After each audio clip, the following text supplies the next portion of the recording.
The Bible Treasury. A monthly magazine of papers on scriptural subjects.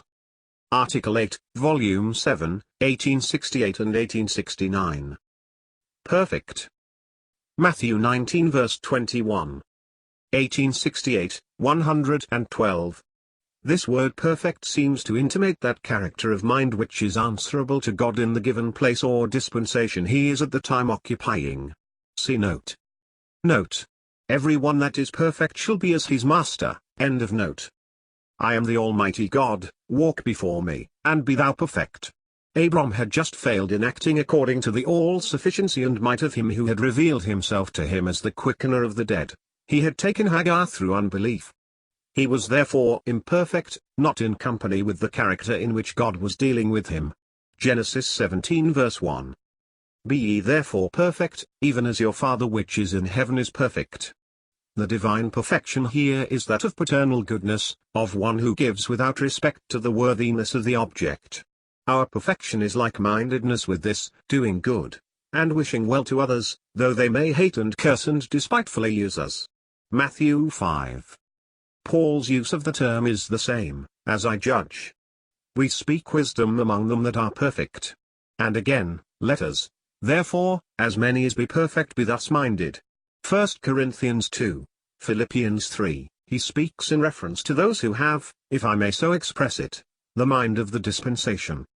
The Corinthian saints came short of that when they were valuing something beside the wisdom of Christ crucified, and the Philippians would come short of it, in another character of it, if they were not pressing up the hill, saying, as a sweet fervent hymn expresses it, eyeing the angels ascending Jacob's ladder, nearer, my God, to thee, nearer to thee. And so I say as to the use of the same word in Matthew 19 verse 21. The Lord had been in heaven on the holy hill. His spirit seems still to be there from Matthew 17 to 20, for he takes up subjects and looks at objects in the light of heavenly glory. In his judgment on the law of marriage, for instance, which opens this chapter, Matthew 19, we find his thoughts in connection with God and not with Moses, with the Garden of Eden before the fall, where the mystery of Christ and the church had been foreshadowed, that mystery which is to be realized in heaven. And so in leading the rich young man far beyond the requisition of law, and in leading Peter and the disciples by the parable of the laborers in the vineyard far beyond the computations of the mere moral sense, we find the heavenly mind in him still. See Matthew 19, Matthew 20 verse 16, see note. Note.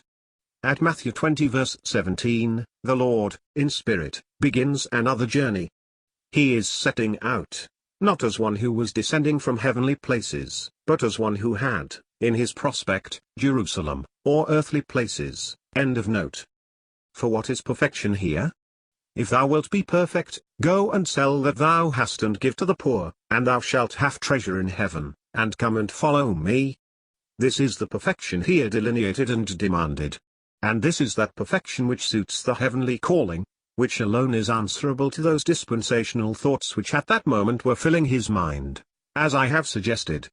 This perfection is, indeed, too high for anything else, but however we may fail in presenting it, it is the only thing answerable to, or worthy of, such a challenge. Jesus had already been in heaven. The glory that shone there was now everything to him. And what rule could he prescribe less than the surrender of the whole earth, when in sight of the heavenly glory and the holy hill? Peter, I may add, was thus perfect. When he was on the hill, he saw the glory and he forgot everything but it.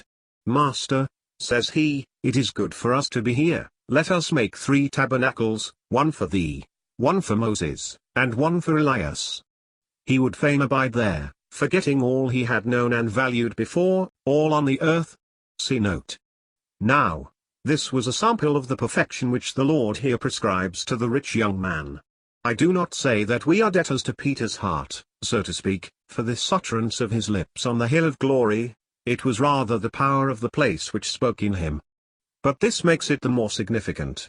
The heavenly glory was of so commanding a character that when it really shone out it displaced everything. It makes a man perfect in that perfection which sells all and follows Jesus, a condition of heart which is alone worthy of it. Note. This may remind us of Abram. Because the God of glory appeared to him and called him, he could forsake all kindred, home, and country. I doubt the exact interpretation here and elsewhere, but as the truth is intended, I say no more as to the real character of some texts alluded to. Editor, end of note.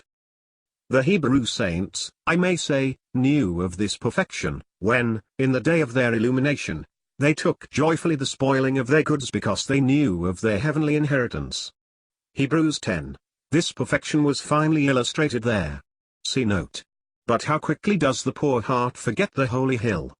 Peter himself forgot it, perhaps, in measure when he spoke as in verse 27 of this chapter. But Jesus, the living model of all perfection, retained it in his spirit, saying, "Sell all, and come, follow me." Verse 21. Note. Very blessedly in the same epistle to the Hebrew does the apostle teach another perfection, perfection in the conscience, because of perfection by him who undertakes in grace to purge it, end of note.